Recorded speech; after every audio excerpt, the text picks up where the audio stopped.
ప్రతి ఒక్క పూజ చేసినప్పుడు గరిక మనం కంపల్సరీ తీసుకోవాలి.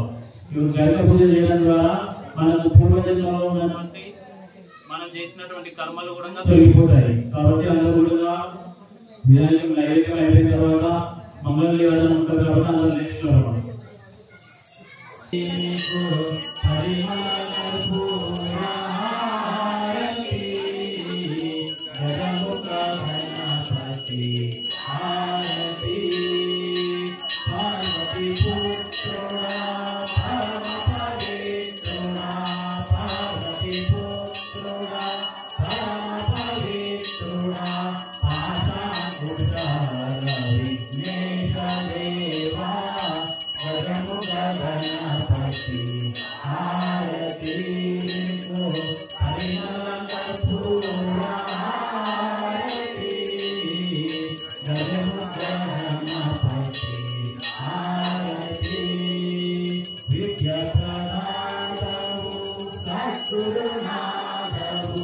Vidyapradha